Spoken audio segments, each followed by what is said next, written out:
Coming up on this edition of Cogeco News, city police looking for an arsonist who hit maybe more than one target.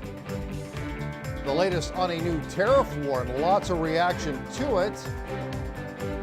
And all you need is love.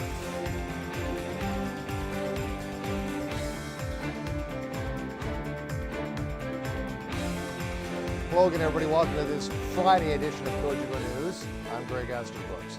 First, city police looking for the public's help. This after an apparent arsonist was on the loose on York Street in the very early hours of Friday morning. One resident happy to escape, shook but unharmed.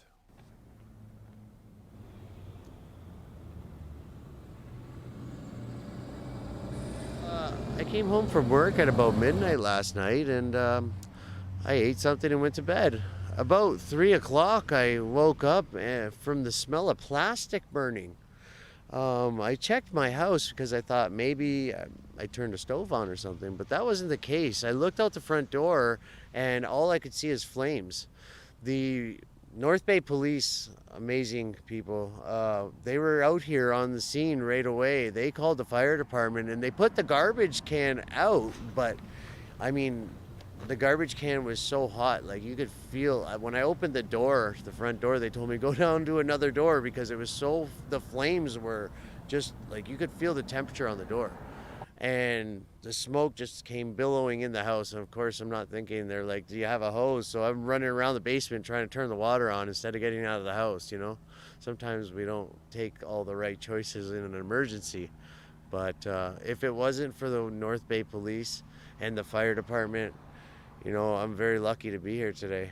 It's unfortunate that for whatever reason or however it started, but you know, it's dangerous if somebody starts a fire. Even I can't see that as a joke or anything like that, but we're here today, and you know, thank God.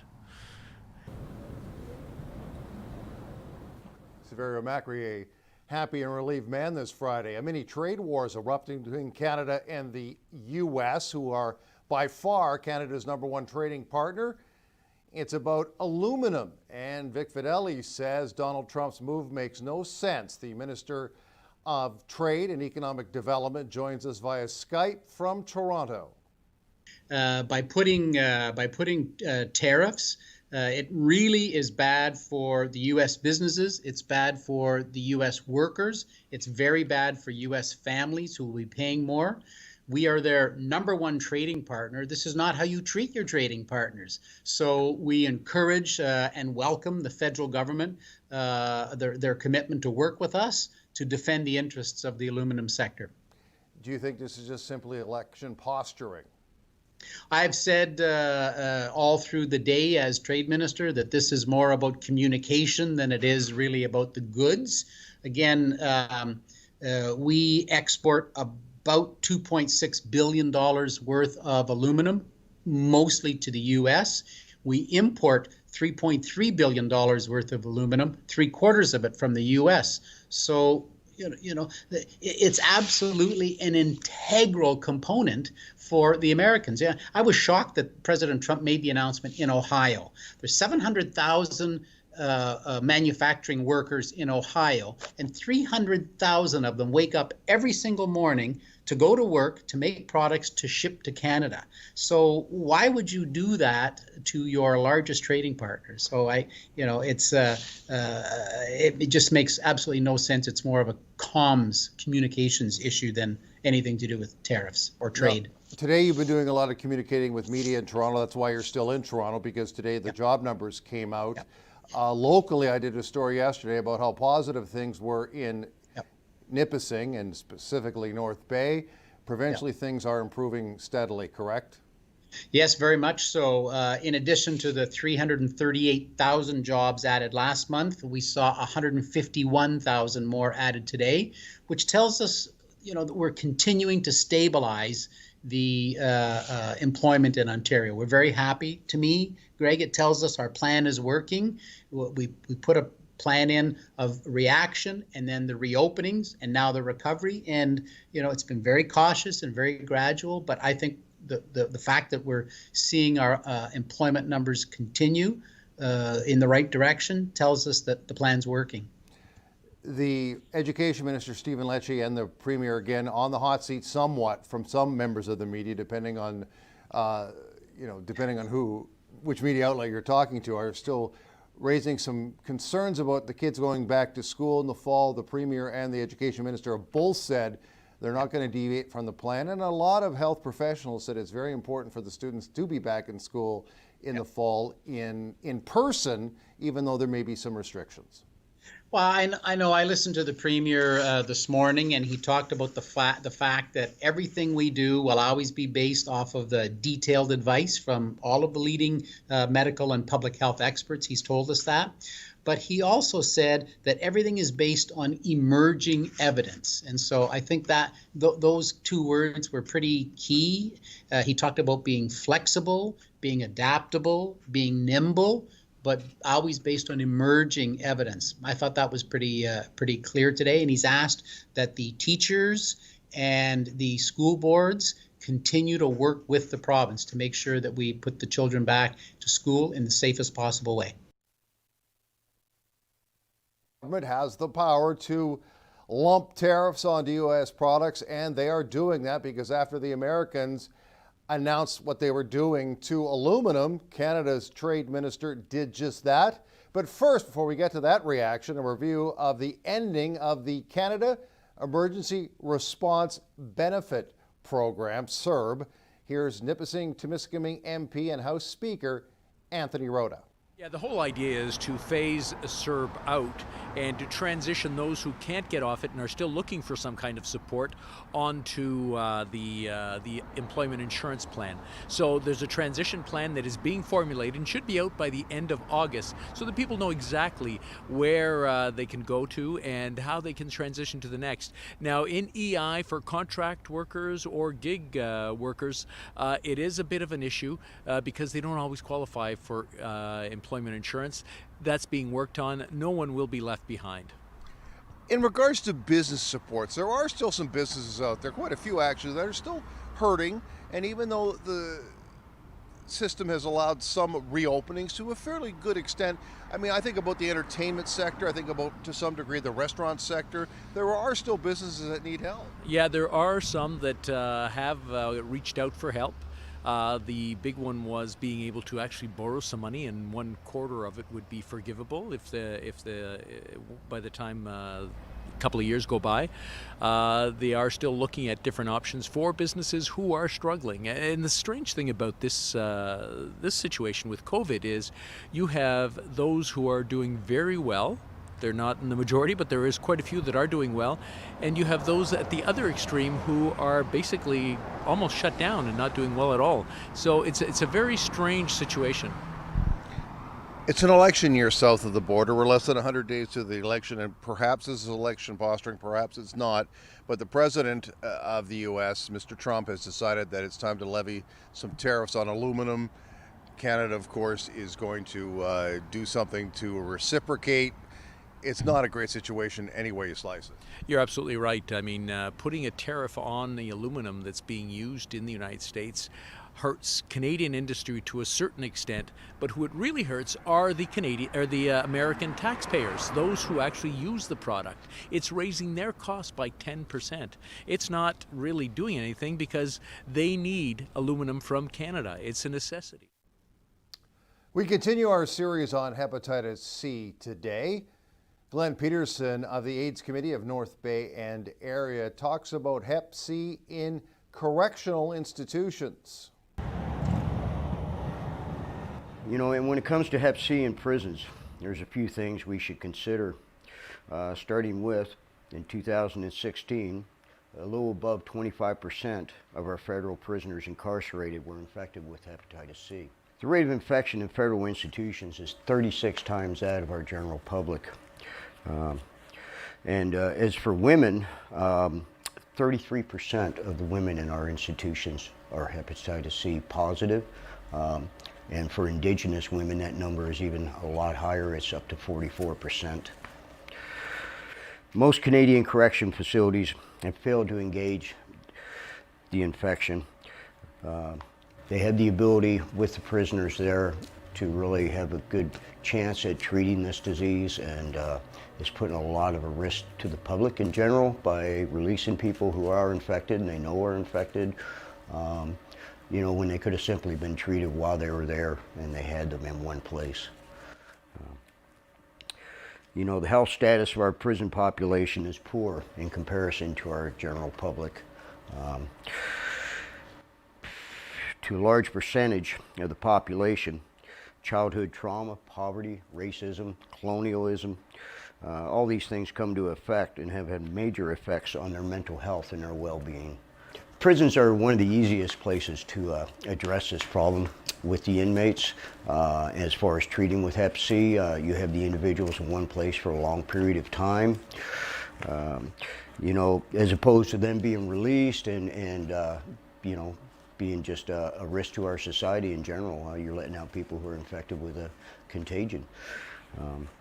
You know, it seems that the most vulnerable people, if you want to see the most vulnerable people in our society, they are the ones we incarcerate. You know, if you want to see those people, just go to your next prison near you, and you will see the most vulnerable people in your society. You know, and there needs to be a change. Breakdown has arrived here on Cogeco News. When we come back, a salute to the great Jack Burrows, the former mayor, and we're going to go out loud right after this.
Welcome back, everybody. Out Loud is here, and it offers safe space in North Bay for those who need it.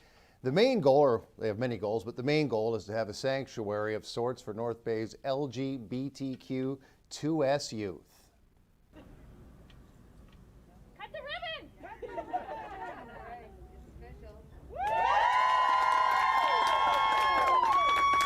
And with that order, or request, Out Loud officially opened on Friday morning at the intersection of Oak and Ferguson. To founder Seth Compton, what does Out Loud mean? You know, this project started last year when I just felt the need to create a safe space. I went to a vigil that was hosted by Amelia Rising, and it was for Transgender Remembrance Day, and you know, the people in that circle that night were scared. They were afraid. They talked about not having any safe spaces in town, and I went home and I cried. You know, I'm going through my own journey and my own transition, and I thought, like, I got to do something for my community so that everybody feels that safety, because I walk around the city proud and, you know, not afraid, and I advocate for those kids, right? So I wanted to, I mean, this all just started on a scrap piece of paper, you know, back in December, and then I kind of put it out to have a space close to transit so that the kids had a way to get to and from. And then the space opened up, and it was like I hopped on it. Every kid that walks in, like, right, I want to be like the role model. I want to be able to, you know, them to look up to me. And I want to be able to be there for them and support them too. I started coming here because my mom became friends with Seth, and he's completely taken me under his wing and become an amazing person in my life. And he inspired me so much that I wanted to do just what he did, and so I wanted to start coming here and helping. Does this place, and I'm sure it does, make you feel better about yourself from the inside out? It makes me feel accomplished every day. It makes me feel proud to be who I am. You know, it's helped me with a lot of stuff. Compton paid for this basically himself. He is charging a small monthly membership fee, but if kids want to come for free, they can. I've had kids come through my doors this week that I've never seen before. We've hosted events off-site before I've had my physical space, and they're coming out, and it's just a beautiful thing. The farmers market has been a beautiful thing of late, continues to have a pretty good year, even though COVID-19 made the start very slow. The folks from Leisure Farms from West Nipissing, Sturgeon Falls, are regulars at the North Bay markets Wednesday and on Saturday, and they are plowing through the troubles here and at home in West Nipissing. It was a really tough start because everything was new, and we're pretty much one of the first, very large business to open up. So there's a lot of pressure on the market to get going because we're sort of like, sort of guinea pigs. There's a lot of markets throughout the province that weren't opening yet because they didn't know how to make it happen. So we started. It was slow to begin. People gained confidence, and now we're like you can see, we got lots of people. We're even on a Wednesday, it looks like a Saturday. We're outside. That's a big advantage to the market. People feel comfortable being outside, and we've doubled the space that we normally utilize. So we're more able to accommodate spacing. Things going at the other end of Leisure Farms down Highway 17. Well, it's sort of pretty similar, I guess, to what is happening with the market. At the beginning, it's stressful. It's all new. So we got going with the pick your own, which wasn't ideal because it was fairly new and people had to walk out to the fields, and some of our fields are quite a distance.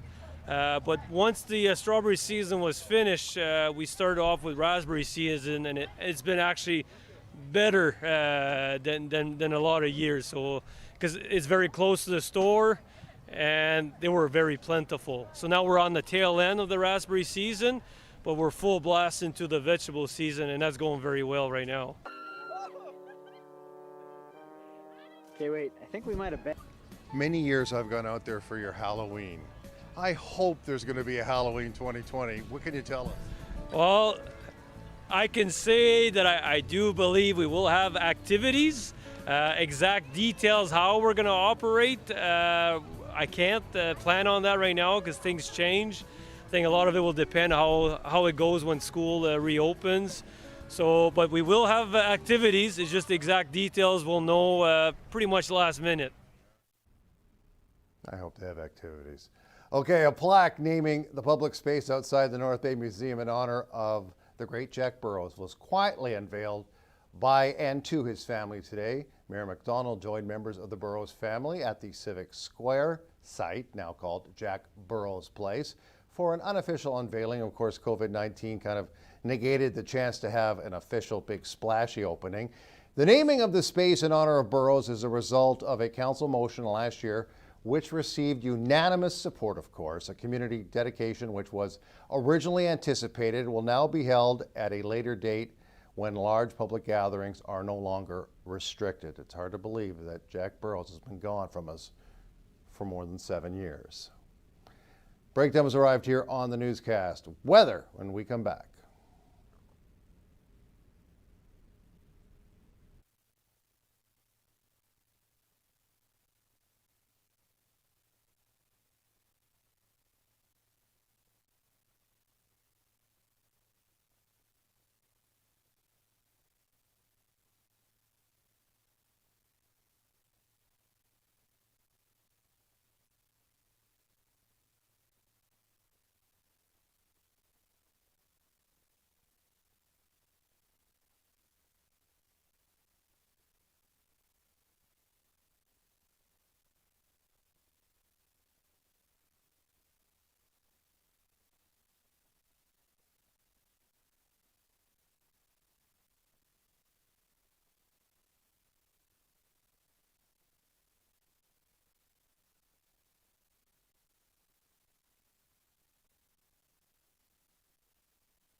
Weather is brought to you by Canadore College.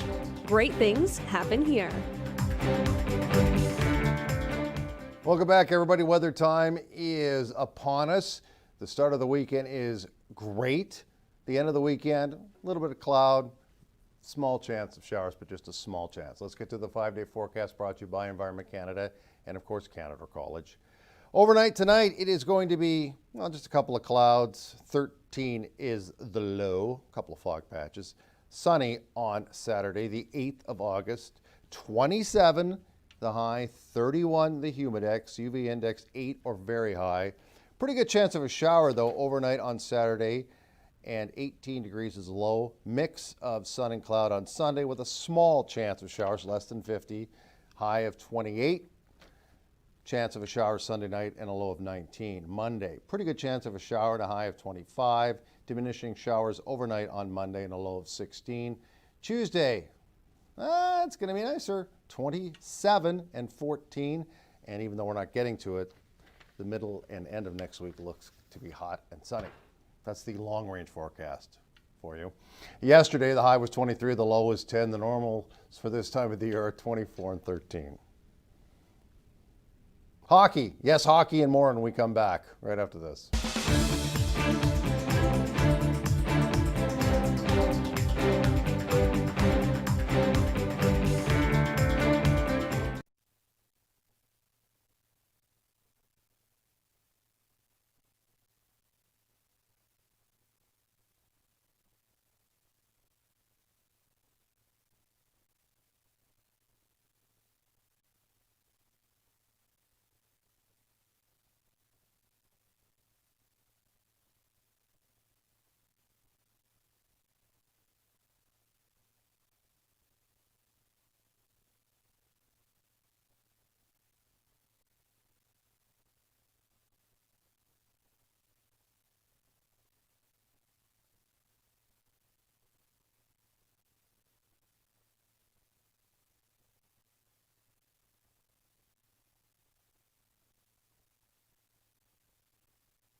Sports is brought to you by Tag Construction for all your construction needs.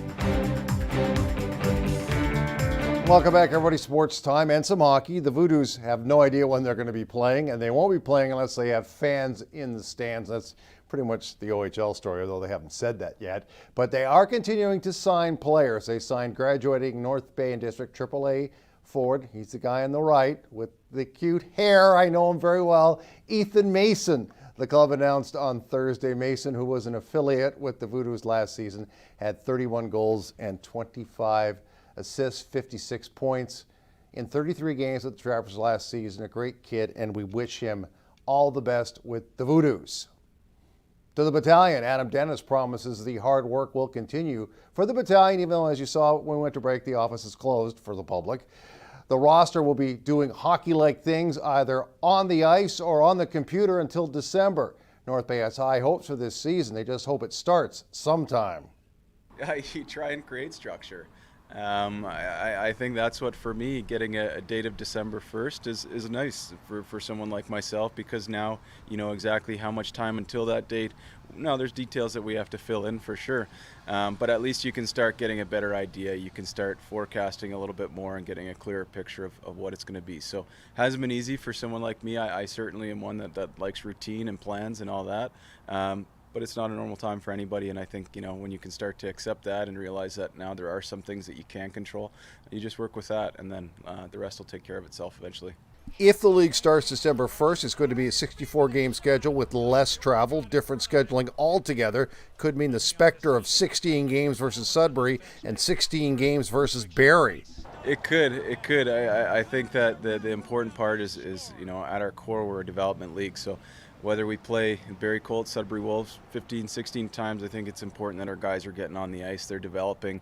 They're giving the scouts, the NHL scouts, something to watch as well, and they're progressing because I think that's important, is getting them back playing and developing. This may not be a question you can answer, but obviously there's the border issue because there's American franchises, and there's the issue of having fans in the stands. I mean, those are two things I'm sure at least must have been discussed at a league level. It wasn't on our call specifically. I think they're things that are up in the air for a lot of reasons, and things that the leaders in our game don't have control over as well. There's things that'll come down from the province and the chief medical officers, and then we'll base our plan off of that. So not really talked about, but they're definitely chips that are going to need to fall before we can officially get back on the ice. And before they get back on the ice, the top 2 draft picks for the battalion are coming to visit over the next few days. Why is that so important? There's a couple guys that have just been putting off their trips coming up for obvious reasons, and given the time, given that things are now a little bit more open, they just really want to come and see the town, get to meet their new billets, see where they'll be hanging their hat for the next couple of years, and get to know us as a staff, which will be really nice, especially at this time of year. You don't have to focus on the pressures of the game. You can just kind of get to know one another, and for us it's great that they want to do this. And have a great weekend, everybody. Take some great pictures. You can go onto our Facebook page for our summer contest. Again, we'll see you again. Stay safe. Live at 5 on Monday for more Cogeco News.